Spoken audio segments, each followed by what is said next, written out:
Tom Hegna has been a friend of mine for a long time. Many of you that he wrote the foreword to my recent book, Tax-Free Income for Life. He is generally understood in the industry to be the father of guaranteed lifetime income. In a non-COVID world, he does about 200 speaking engagements per year.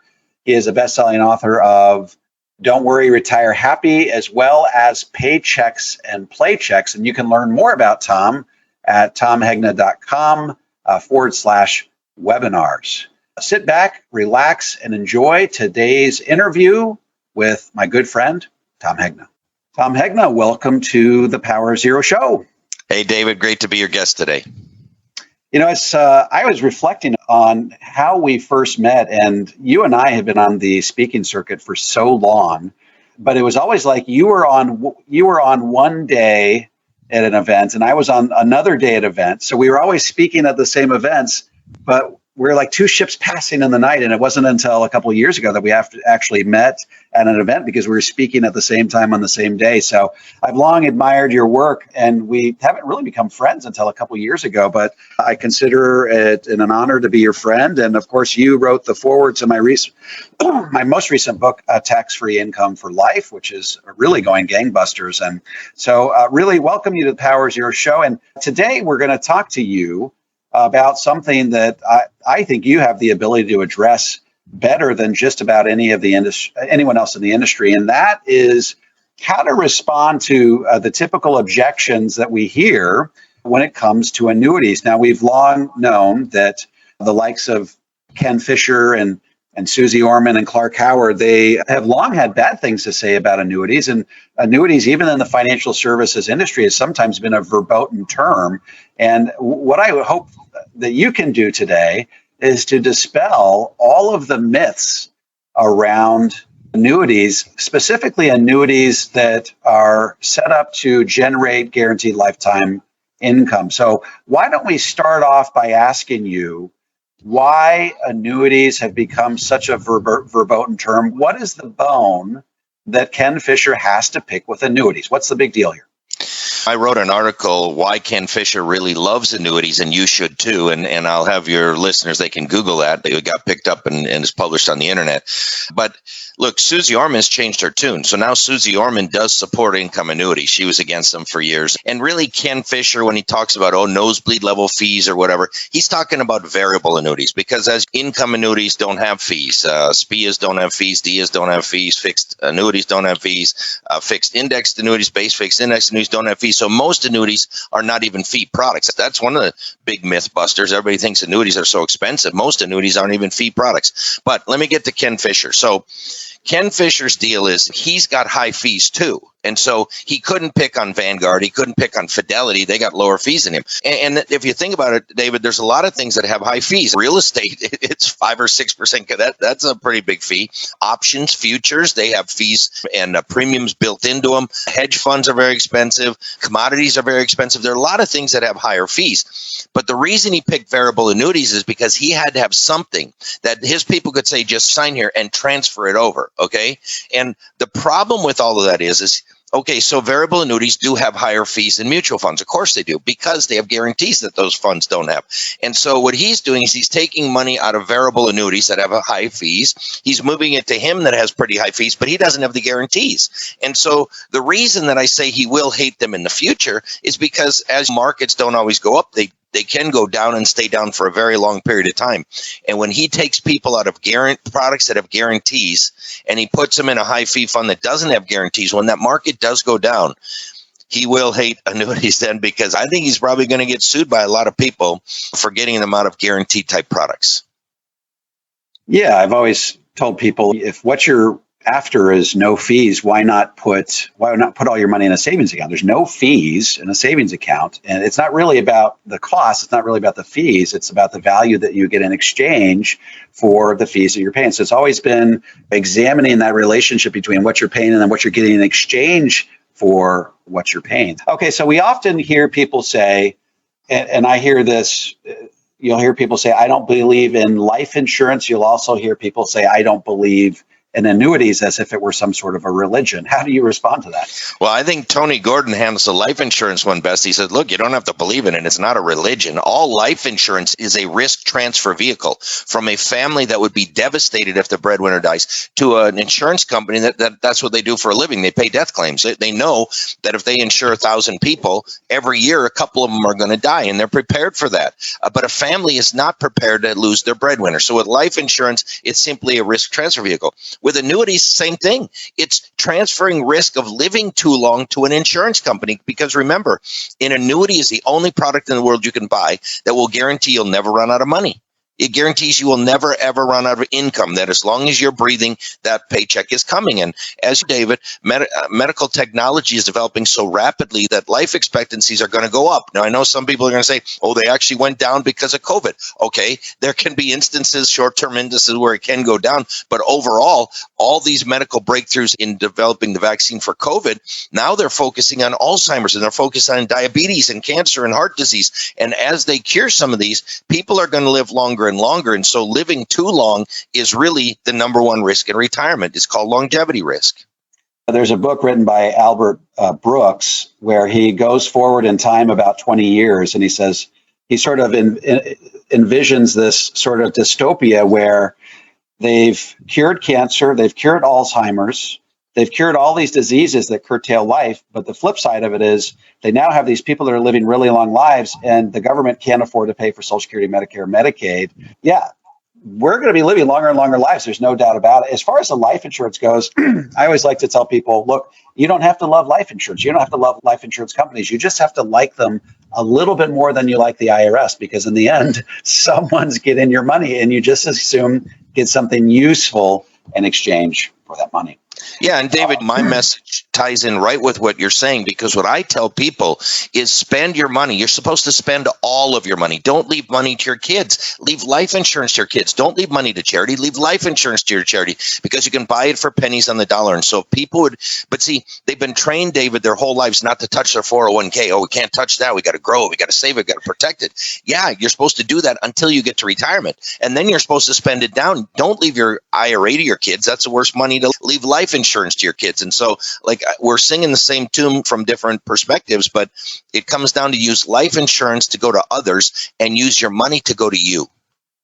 Yeah, I've noticed that one of the reasons why people have a lot of money at retirement is because they've done such a good job of scrimping and saving along the way. You can't really save a couple $1 million by retirement unless you've scrimped and saved along the way, but they have a really hard time transitioning out of the scrimping and saving mode to actually being able to spend that money. And so what they do is they end up leaving a lot of it to their kids. And as you like to say, they forewent the golf membership or the trip around the world or the new boat, and they're trying to protect their money. And then their kids get it. And what do? They buy the new membership. They buy the boat. They take the trip around the world with your money, right?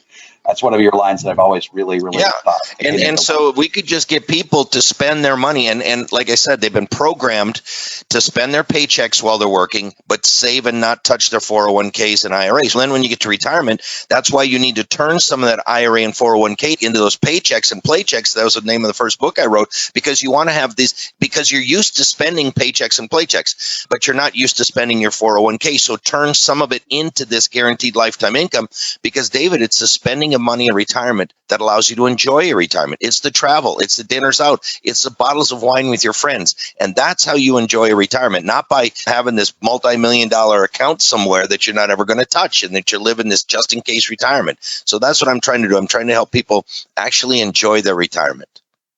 And as you like to say, in retirement, every day is Saturday. And what do you do on Saturday? You spend a lot of money. Yep, that's correct. Let's move on to the next objection that we sometimes hear, and that's that I'm too young to have an annuity. Maybe they are, but here's what I would say. Any money that you want for retirement, if you say this is my money that I want for after 59 and a half, that's appropriate. For annuities are not for a down payment on a first house. They're not for your children's college education. They're not for money you need prior to 59 and a half. But after 59 and a half, they can be one of the better places to put your money, depending on what your goals are. Is there an age below which you would not encourage someone to consider an annuity? Normally, like I've got kids that are in their 20s and I've got kids who are in their 30s. And maybe some of the 30-year-olds should start thinking about having income in retirement. But really, it's something really, I think, mainly for your 40s, 50s, 60s, 70s, 80s. That's kind of it. If you have a real diligent saver who wants to save money and they just don't like to lose money in the market, they want to make as much as they can make, but they don't want to lose what they've already got. That's what an annuity can do for you. Or if you want to start buying chunks of income. Imagine, David, if when we were 30, we would have bought $1,000 a month of income to start when we're 65. It would have been very cheap. And then when we're 32, we would have bought another 1,000. And then when we're 34, we'd bought another 1,000. And by the time we're 65, we could add 20, 30,000 a month of guaranteed lifetime income. And it wouldn't have been all that painful if we would have spread it out. So I think if people would start thinking about having income rather than just building this pile of money, it's not about the pile of money. It's about what do you do with the pile of money. And the younger you are, and the longer you delay, the higher your guaranteed payout rate is on some of these deferred income annuities.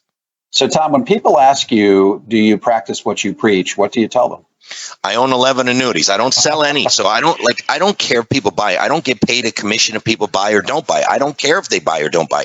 I own 11 of them. And if these were dumb products, if these were stupid products, I would own 0 of them. But David, on your point, I have a lot of money in annuities, but I have even more in cash value life insurance because I believe tax-free income in retirement is going to be very important for all those things you're talking about, the debt, the unfunded obligations. It's taxes are going to have to go up a lot, and people aren't planning for that.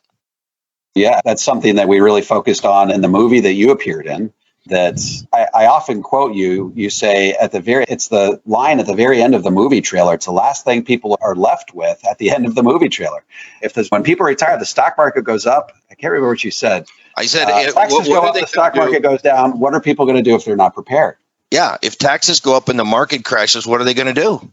And I think there's going to be a lot of people in that boat, unfortunately, and we're both trying to save them from getting capsized in that storm. Very good. All right, let's talk about the liquidity issues the perceived liquidity issues that people have with annuities. What are they missing? First of all, liquidity is not a one-time event, it's a lifetime event. So when you buy additional lifetime income, you are increasing your lifetime liquidity.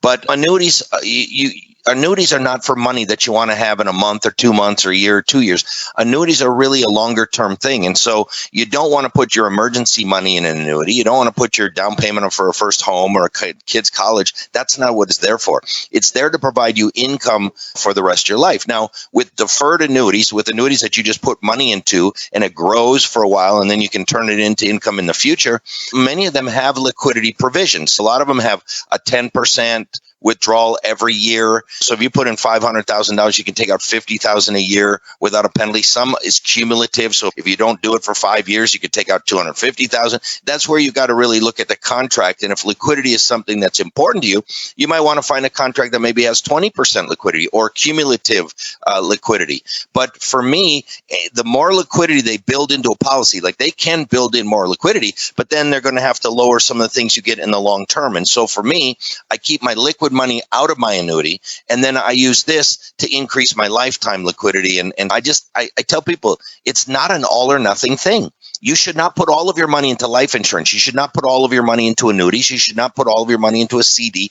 It's about balance, and it's about diversification and proper allocation. Yeah, and it's like you discuss in your book, Paychecks and Playchecks, and I discuss in my recent book, Tax-Free Income for Life. If you're relying on your stock market portfolio and what was formerly the 4% rule, now the 3% rule, funding your lifestyle in retirement by way of a stock market portfolio, if you have to adhere to that 3% rule, is an awfully expensive way of going about funding your retirement. If you guarantee a portion of your lifetime income by way of an annuity, it's actually much less expensive to do so than by way of the stock market approach. And that's going to free up a lot of money in your stock market portfolio that you will have liquidity on in the meantime. And I like to tell people that annuities actually create more liquidity because you don't have to have as much money earmarked for that 3% rule that's going to be charged with meeting all of your lifestyle needs in retirement. So, yeah, Curtis Cloak talks about holding your money hostage, and it takes $1 million has to be held hostage just to get 30,000 of income in retirement if you use a stock market portfolio.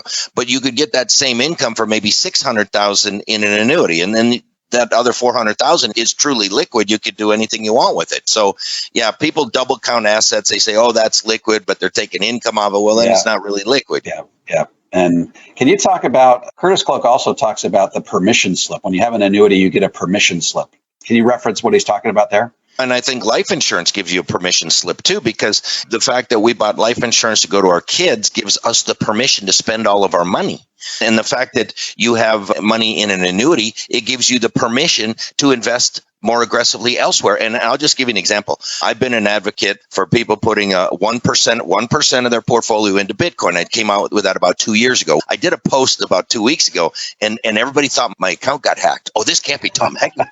He's all about guarantees. What's he talking about? Bitcoin. He must have been hacked. I said, I'm not hacked. And I said, this is not contrary to what I talk about. I talk about you need to have guaranteed lifetime income to protect your basic expenses. I talk about you want to have life insurance to go to your kids. But one of the other key tenets is to optimize the rest of the portfolio to protect yourself against inflation.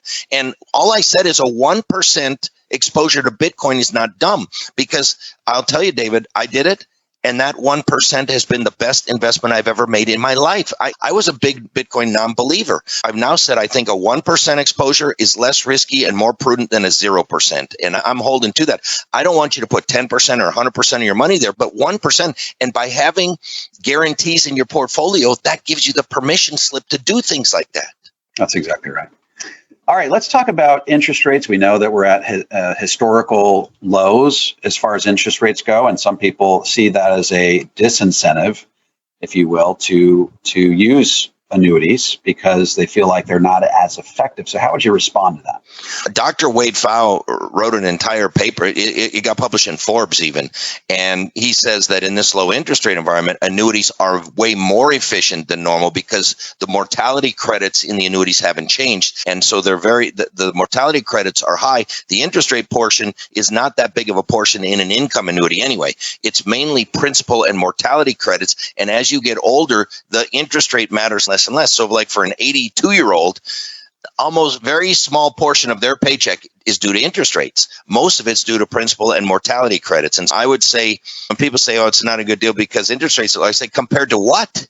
Compared to what? You put it in a money market fund, you get 0.10. You buy a CD, you're getting 1%, and these annuities can guarantee you 5, 6, 8, 10, 12, 14% guaranteed for the rest of your life, depending on your age, especially for older people in their 70s and 80s. Why be in the market when you can have a 12 or 13% guaranteed payout rate every year for the rest of your life? Why would you want to be in the market? The whole reason you're in the market is to get 12% over time. And can you define quickly for our listeners mortality credits and tell us why that's such a powerful concept? Mortality credits are extra money from the risk pool that you get paid the older you are and the longer you live. And so, for example, like the insurance company doesn't know when I'm going to die and they don't know when you're going to die. But if there were 1,000 people on this call, they would know almost to the exact month how long that 1,000 people will live. And they know half the people will live longer and half the people will live shorter. And because they know that, they can pay all of us a higher paycheck because they don't have to know who's going to die or when they're going to die. They just know that out of 1,000 people, 500 will die early and 500 will live longer. And so then they can price it different and give you this extra payout. And that extra payout is called the mortality credits. It's the same thing in reverse with life insurance. People say, how can you buy $1 million of life insurance for $20 a month? A 19 or 20-year-old can do that. Oh, that sounds too good to be true. They know not many 19-year and 20-year-olds are going to die. Now, some will, but not many. And so because of that, they can keep the premium really low, and that's the mortality credits of life insurance. But then if you're 90 and you want to buy $1 million of life insurance, it would be very expensive because they know 90-year-olds aren't going to live that much longer. And so it's mortality credits in reverse. Okay, so that is the end of the first half of my interview with Tom Hegna.